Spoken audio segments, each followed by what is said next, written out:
Olá pessoal, sejam bem-vindos a mais um vídeo aqui no canal. Hoje para a gente falar sobre a prisão de Bolsonaro. Se você está em algum mundo muito desconectado da realidade, venho te informar que no último sábado, dia 22 de novembro, Jair Messias Bolsonaro foi preso preventivamente, suposto aí, né, uma suposta tentativa de fuga, de violação da tornozeleira eletrônica. Enfim, um gesto, um momento que fecha um ciclo, vamos dizer, de quase 3 anos, que vai desde a saída de Bolsonaro da presidência, aqueles atos do 8 de janeiro de 2023, e aí mais de 2 anos de julgamento, de avaliação, até que vem a condenação e agora a prisão, ainda em caráter preventivo, mas já, digamos que fecha esse ciclo, né? Desde Bolsonaro saindo da presidência até indo para a prisão de fato e não só uma prisão domiciliar. Certamente ainda teremos desdobramentos disso, mas acho que já vale a pena a gente fazer uma análise e ter uma conversa mais séria sobre o que significa tudo isso. Meu foco nesse vídeo, com certeza, não é falar sobre os aspectos jurídicos, tá, pessoal? Eu não sou a melhor pessoa para falar sobre isso. Tenho uma impressão de que o processo como um todo foi razoável, né? Principalmente o processo de Bolsonaro. Há um ou outro excesso de morais, eu acredito que há sim, né? Principalmente em relação ao julgamento de outras pessoas envolvidas nesse processo, mas no geral, acho que a gente tem uma dose interessante aqui de devido processo legal, né, de uma razoabilidade, uma proporcionalidade no modo como foi conduzido esse julgamento. Mas, de novo, insistindo, não é esse o meu foco aqui hoje, tá bom? O que eu quero de fato pensar com vocês é o significado dessa prisão. De certa forma, acho que tem uma catarse coletiva, né? Quando a gente vê um líder que teve essa importância, um ex-presidente, sendo preso. E aí essa catarse ela vem por coisas que são do próprio julgamento, coisas que de fato envolveram o processo, e por outras coisas que não tem nada a ver, né? Pela falta de respeito em vários aspectos, pela condução totalmente problemática, para dizer o mínimo, durante a Covid. Esse ponto da Covid, inclusive, eu acho que ainda é um tema que merece que a justiça dê o devido tratamento, né? Independente das implicações que isso terá, se Bolsonaro já está preso, inelegível, enfim, mas importante, né? Que a gente, como sociedade, também consiga passar por esse tema, né, tão sensível e tão importante. Mas fato é que a prisão de Bolsonaro representou isso. Para muitos, uma redenção, uma justiça, para alguns até uma espécie de vingança, né, de ter visto ele debochando de gente que morreu, de gente que era presa, e agora ver ele nessa situação.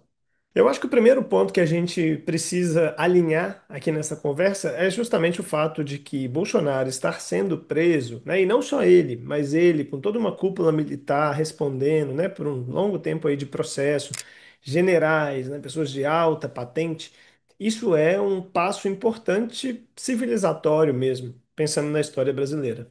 A gente sabe que isso foi fato raríssimo, né, para dizer que nunca teve mesmo um processo que passou a limpo, né, tentativas de golpe de pessoas de alto escalão, político ou militar. Então, isso é um fato fundamental, né? Se a gente coloca em perspectiva histórica, é algo que precisávamos passar e essa foi a oportunidade necessária, né, o momento necessário para que isso tudo acontecesse. E aí, dizendo de forma bem particular, eu acho até que a prisão, né, a devida punição aos comandantes, aos generais do Exército, da Marinha, enfim, de quem tiver envolvido nesses processos golpistas, isso é até mais importante do que do próprio Bolsonaro. Ou pelo menos me pega mais. Eu acho que tem um sentido ainda mais profundo. Porque esses comandantes, eles não têm nenhuma legitimidade. A prisão não gera comoção. E o principal, gente, eles são servidores de carreira. São pessoas que foram duramente preparadas, né, longamente preparadas pela sociedade brasileira, pelo Estado brasileiro, para exercerem uma função de comando na Marinha, no Exército, na Aeronáutica, não importa. Então eu penso assim, um líder aventureiro, né, um líder político aventureiro, por mais que ele se torne o comandante da nação, ele continua sendo um líder aventureiro, né? E, infelizmente, democracias abrem espaço para esse tipo de coisa. Que no futuro a gente vai ter outros líderes com espírito golpista, eu não duvido. Acho que em certa medida é até inevitável. Embora, claro, punir, né, os ex-presidentes também com espírito golpista é uma forma de tentar evitar isso no futuro, eu não tenho dúvida nenhuma. Mas que possam haver outros, não duvido.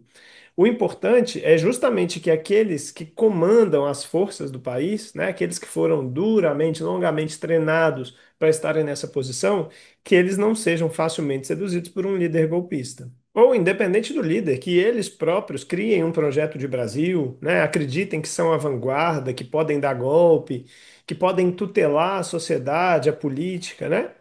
Há no Brasil uma longa reflexão sobre um suposto espaço vazio que ficou depois que a gente saiu do Império e passou para a República, e com isso um instrumento que era o poder moderador ficou sem ninguém, né, com essa espécie de poder, e que aí o exército seria informalmente quem é responsável, né, por ser um moderador, por intervir na sociedade.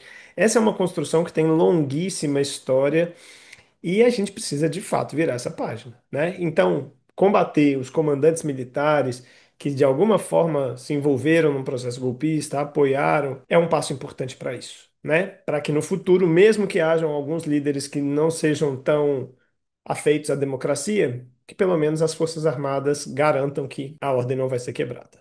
Agora, sobre o Bolsonaro especificamente, eu quero propor para vocês um exercício. Imagina o seguinte: você perdeu total as esperanças no sistema político.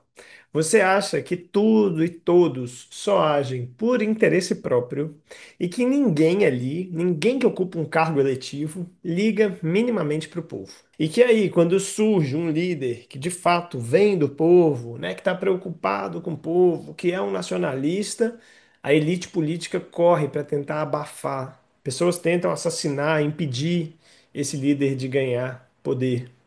E mesmo depois que ele chega, ele continua sendo combatido e agora sequer pode disputar uma eleição, sequer pode ter liberdade, porque o judiciário, a elite do judiciário do país, está perseguindo, está impedindo esse líder de exercer a sua liderança. Isso tudo, claro, há um ano, cerca e menos de um ano da eleição, o que sugere que, na verdade, estão tentando tirar ele da eleição, impedir que ele seja o candidato. Se você tivesse minimamente essa visão de mundo, esse entendimento, qual seria a sua postura na próxima eleição? Será que você apoiaria algum candidato democrático?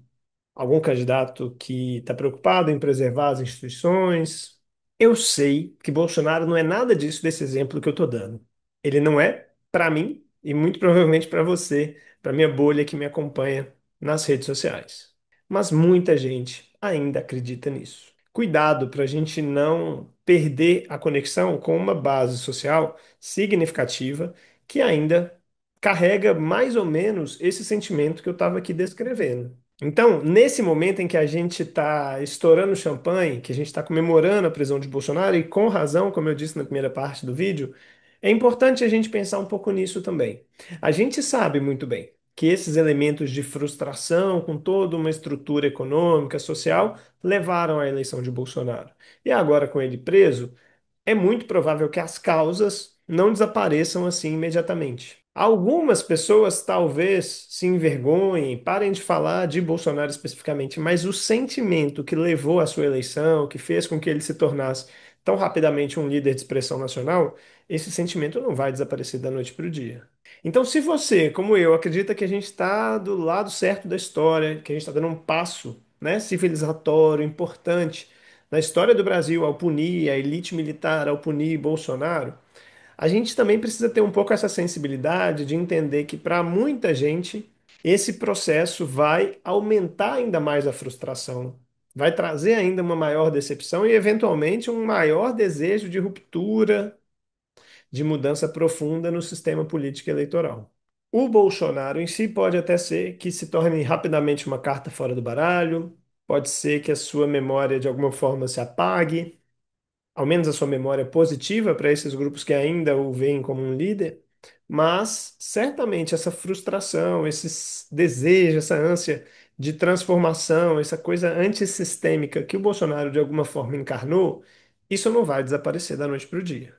E não faltam candidatos para representarem uma continuidade do Bolsonaro, né? Seja a própria família, sejam pessoas que foram, receberam a bênção dele, vamos dizer assim, sejam outros candidatos a outsider por aí. Esses não vão faltar. Não vão faltar pessoas que vêm de diversos lugares e que vão querer encarnar esse espírito que Bolsonaro também encarnou há 4, 6, 7 anos atrás. Então, em resumo, Meu ponto é o seguinte: vamos comemorar sim a prisão de Bolsonaro. Ela é um momento simbólico, um momento muito importante da história da República Brasileira. Mas vamos também entender que essa foi só uma batalha vencida e que a disputa pelos corações e mentes que se seduziram aí por esse projeto político, eles vão continuar buscando alguém que fale com eles, né? Que diga aquilo que eles estão querendo ouvir. E essa segue sendo uma tarefa do nosso tempo, seja para o ano que vem, para 2026, seja para 2030, enfim.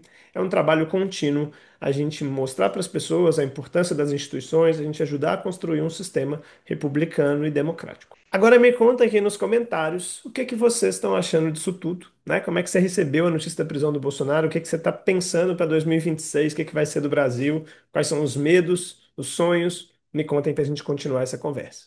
Um abraço e até o próximo vídeo.